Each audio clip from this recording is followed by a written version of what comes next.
ശ്രീ ശങ്കരാചാര്യർ അനേക കൃതികൾ രചിച്ചിട്ടുണ്ടെങ്കിലും ഏറ്റവും പ്രധാനപ്പെട്ട സ്തോത്രമാണ് കനകധാരാ സ്തോത്രം. അത് രചിച്ചതിന് പിന്നിലെ ഐതിഹ്യം ഇങ്ങനെയാണ്. ഗുരുകുലവാസം അനുഷ്ഠിക്കുന്ന കാലം. സാധാരണക്കാരിൽ നിന്നും ഭിക്ഷ വാങ്ങി ജീവിക്കുക എന്നത് ഗുരുകുല സമ്പ്രദായത്തിലെ ഒരു ആചാരമായിരുന്നു. ഒരു ദിവസം ഭിക്ഷ യാചിച്ചു ചെന്നത് ഒരു ദരിദ്ര ബ്രാഹ്മണ കുടുംബത്തിലായിരുന്നു. ഭിക്ഷയ്ക്ക് എത്തിയ കുടുംബത്തിൽ ഒന്നും തന്നെ ഉണ്ടായിരുന്നില്ല.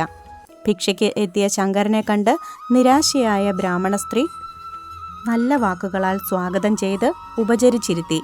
തൻ്റെ ദയനീയ സ്ഥിതി ഭിക്ഷുവിനെ ധരിപ്പിച്ചു. എന്നിട്ട് ആ വീട്ടിൽ ആകെ ഉണ്ടായിരുന്ന ഒരേ ഒരു നെല്ലിക്ക നൽകിക്കൊണ്ട് ഇങ്ങനെ പറഞ്ഞു: അങ്ങേക്ക് നൽകാൻ ഈ ഗൃഹത്തിൽ ഒരേ ഒരു നെല്ലിക്ക മാത്രമാണുള്ളത്. അത് വാങ്ങി അങ്ങ് തൃപ്തനാകണം. മറ്റൊന്നും തരാനില്ലാത്ത ഞങ്ങളെ അവിടുന്ന് ശപിക്കരുത്.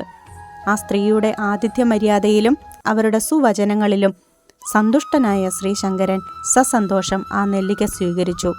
അവിടെ നിന്നുകൊണ്ട് ഐശ്വര്യ ധനധാന്യ സമൃദ്ധിയുടെ ദേവതയായ മഹാലക്ഷ്മിയെ സ്തുതിച്ചു പാടി. സ്തോത്രം പാടിത്തീരുമ്പോഴേക്കും നെല്ലിക്ക വലുപ്പത്തിലുള്ള കനകമണികൾ ആ മുറ്റത്തേക്ക് വർഷിക്കുകയും അവയത്രയും ആ കുടുംബത്തിന് നൽകിയിട്ട് അവരെ അനുഗ്രഹിച്ച് അദ്ദേഹം യാത്രയാകുകയും ചെയ്തു എന്നാണ് ഐതിഹ്യം. ശ്രീ ശങ്കരൻ അന്ന് രചിച്ച മഹാലക്ഷ്മി സ്തുതിയാണ് കനകധാരാ സ്തോത്രം. ദാരിദ്ര്യശമനത്തിനും ഐശ്വര്യവർദ്ധനയ്ക്കുമായി കനകധാരാ സ്തോത്രം നിത്യവും ജപിക്കുക.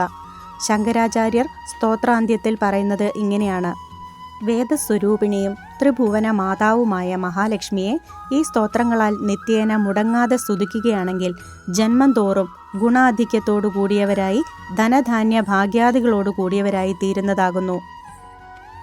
സാമ്പത്തിക ബുദ്ധിമുട്ടുകളിൽ നിന്ന് കരകയറാനും കുടുംബത്തിൽ സാമ്പത്തിക അഭിവൃദ്ധി ഉണ്ടാകാനും ഉത്തമമാണ് കനകധാരാ സ്തോത്രജപം. ഭക്തിപൂർവം തുടർച്ചയായി ജപിച്ചാൽ ലക്ഷ്മി ദേവിയുടെ അനുഗ്രഹത്താൽ സാമ്പത്തിക അഭിവൃദ്ധി ഉണ്ടാകും. ലളിതാ സഹസ്രനാമ ജപം കുടുംബ അഭിവൃദ്ധിക്ക് ഏറ്റവും ഉത്തമമാണ്. ഇതോടൊപ്പം കനകധാരാ സ്തോത്രം കൂടി ജപിച്ചാൽ 3 ഇരട്ടി ഫലം ലഭിക്കുമെന്നാണ് വിശ്വാസം.